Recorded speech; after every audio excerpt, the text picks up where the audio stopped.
Je ne sais pas pourquoi le genre humain aime se compliquer la vie et chercher à contredire l'autre. Ça doit être une particularité de l'humanité d'avoir un esprit de contradiction et de chercher à convaincre toujours l'autre, à le rallier à sa propre cause. Pourquoi je vous dis ça?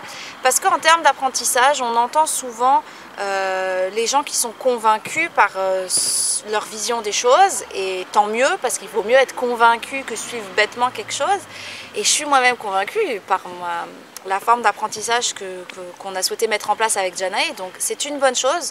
Mais par contre, à partir du moment où les gens sont convaincus, souvent ils essayent d'imposer leur vision des choses, de faire comprendre aux autres que c'est mal comment les autres pensent, de toujours voilà, d'avoir ce côté un petit peu moi je sais que ça c'est mieux, etc. Ça ne veut pas dire que ce qu'ils savent est moins bien, des fois c'est même peut-être mieux, effectivement, mais on a ce côté toujours un peu à vouloir rentrer dans quelque chose de conflictuel et à devoir toujours se justifier ou à devoir supporter certaines personnes qui ont un avis bien tranché et qui veulent nous l'imposer. Alors pourquoi je vous parle de ça? Parce que dans les apprentissages, c'est quelque chose, comme je vous disais, qui est assez fort, qui se voit souvent, tout simplement parce que les apprentissages, c'est quelque chose de très important, c'est quelque chose qui touche à l'éducation, qui touche à l'enfant. Et c'est vrai que quand on a une conviction, on aimerait que tout le monde soit d'accord avec nous, et quand on est convaincu de quelque chose, on aimerait que les autres soient du même avis que nous, et s'ils font quelque chose qui est vraiment trop tranché par rapport à nous, ça vient heurter nos convictions, on a l'impression que les enfants vont être malheureux, etc. Et donc il y a déjà une sorte de guéguerre qui existe entre les différentes formes d'apprentissage, c'est-à-dire quand on choisit de faire l'école à la maison, on se retrouve en opposition face à ceux qui font l'école classique. Ensuite, quand on fait l'école à la maison, l'instruction à la maison, il y a ceux qui font l'école à la maison avec des cours par correspondance, qui disent que les enfants doivent suivre un programme, etc., qui ont une pensée qui peut être parfois rigide, en tout cas qu'on peut interpréter comme rigide, si nous on est plutôt dans une forme d'instruction en famille, où on fait nous-mêmes le programme, on fait du formel et de l'informel, ou alors si en plus on est dans du unschooling. Donc déjà là, il y a souvent des tensions parce que chacun croit savoir mieux ce qu'il est. Donc déjà là, par rapport à l'instruction à la maison, les différentes formes d'instruction, les différentes formes d'apprentissage, il y a des divergences et des fois ça va vraiment dans quelque chose qui n'est pas du tout respectueux de la pensée de l'autre. Mais aussi par rapport au unschooling, il y a une division qui se crée entre les différentes familles sur qu'est-ce qui est plus unschooling que pas. Enfin voilà, il y a des personnes qui pensent que ça c'est beaucoup plus unschooling, qu'elles sont beaucoup plus dans le unschooling que d'autres, etc. Alors du coup, dans cette vidéo, j'aimerais simplement partager avec vous les différentes façons d'aborder le unschooling, ma vision des choses qui n'est propre qu'à moi-même, et surtout comment faire pour concilier tout ça, pour pas être dans cette forme de rivalité, dans cette forme de guéguerre, mais au contraire juste s'enrichir les uns des autres. Alors le unschooling c'est quoi? C'est une forme d'apprentissage qui consiste à partir de l'enfant. Unschooling, schooling en anglais ça veut dire apprentissage, école, school c'est l'école. Donc un c'est le préfixe qui vient ôter l'apprentissage, ôter l'école. Donc unschooling, on le traduit souvent en français par apprentissage autonome. Donc ça consiste à quoi? Ça consiste à partir toujours de l'enfant et à ne pas lui imposer quelque chose par rapport à ce que nous on déciderait, à ne pas dicter un apprentissage en fonction de ce qu'on croit le mieux pour lui, mais vraiment d'écouter les besoins de l'enfant, sa façon d'évoluer, ses goûts, ses envies, ce qu'il passionne, ses centres d'intérêt, et puis d'être là pour l'accompagner plus que pour lui dire quoi faire et quand le faire. L'autre jour, j'ai publié un article sur le blog qui donnait une trentaine de façons d'aider l'enfant dans son apprentissage de l'écriture. Et donc, je l'ai partagé sur différents groupes Facebook, dont un qui est Unschooling. Et en fait, il y a eu un commentaire d'une maman qui disait que c'était pas du unschooling que d'attendre de l'enfant qu'il écrive, que l'enfant écrira par lui-même quand il en aura envie et qu'on ne peut pas être derrière lui à lui proposer des idées, parce qu'on n'est plus dans le unschooling si on propose des idées, qu'à partir du moment où c'est notre intention de parents à nous, parce qu'on a jugé que l'enfant doit apprendre à écrire, et ça vient contrecarrer le unschooling. Et donc bon, il y a eu tout un échange, très respectueux, aucun problème, mais voilà, je me suis dit voilà, Le unschooling, ça peut être vraiment perçu comme le fait de laisser l'enfant faire tout et d'être juste là en support quand il le demande. Ou alors on peut voir le unschooling, et ça c'est ma vision des choses, comme un grand banquet et que en fait chaque aliment représenterait une forme d'apprentissage, enfin un apprentissage. Et donc l'enfant est face à ce grand banquet, face à tous ces mets délicieux, et si on ne va pas dégoûter des apprentissages, il va forcément de lui-même aller petit à petit goûter, tester et voir ce qui peut l'intéresser ou pas, comme il goûterait de la nourriture. Et donc moi, ma vision des choses, c'est vraiment en unschooling d'être là pour apporter un panel des plus larges en termes de mets à découvrir, à goûter.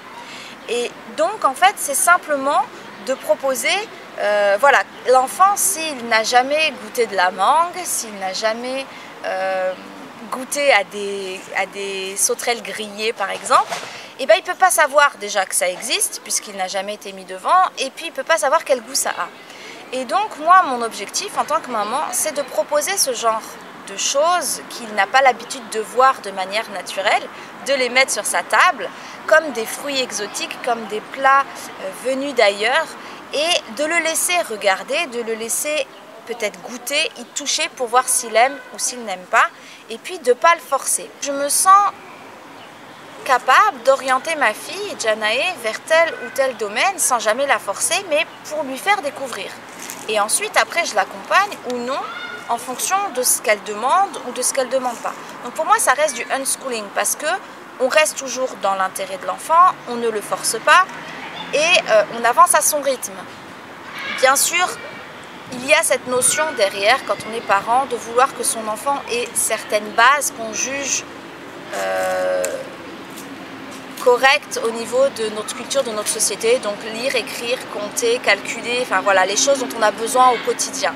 Et je sais que l'enfant va y venir de lui-même parce qu'en voyant ses parents écrire, en voyant tout un tas de choses qui se fait, il va avoir envie de faire pour fonctionner et s'intégrer dans cette société.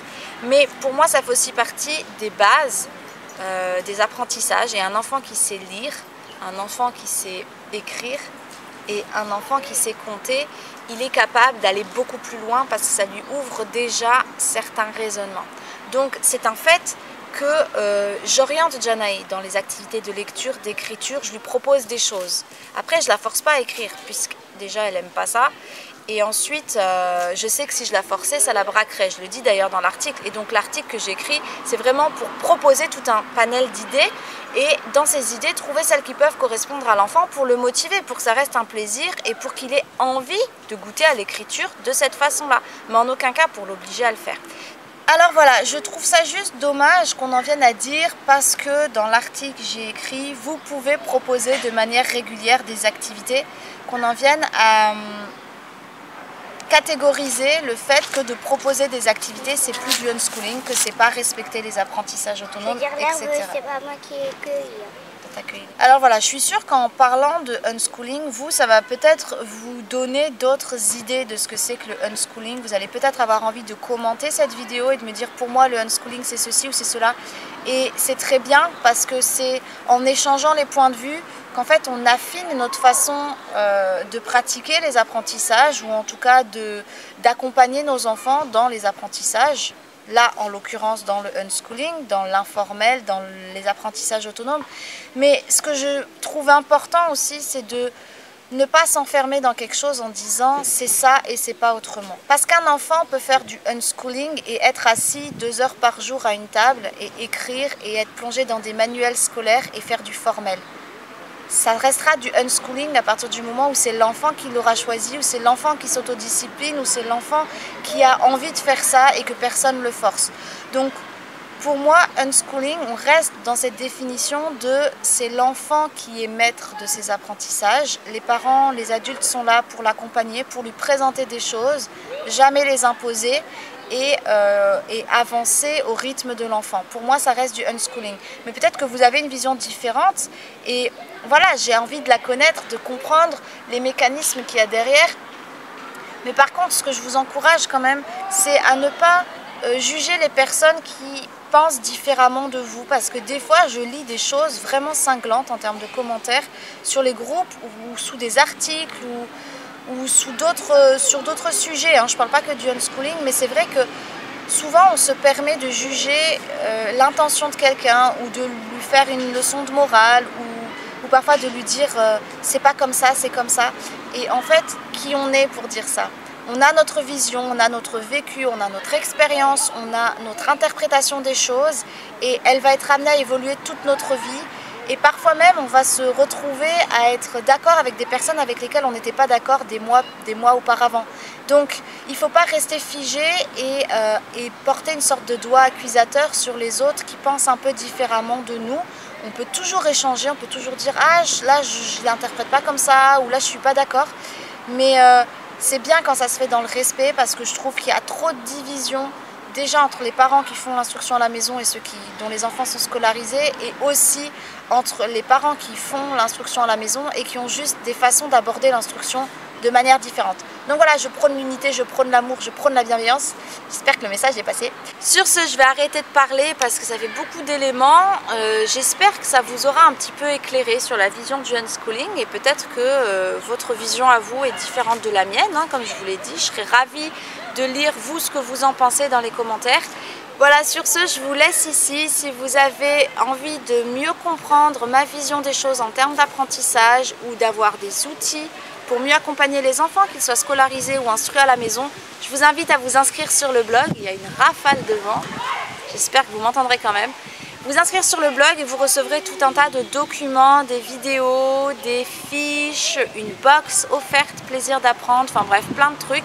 Et vous serez au courant chaque semaine des articles qui paraissent. Voilà. Sur ce, je vous laisse ici et je vous dis à très vite pour la suite. Bye bye.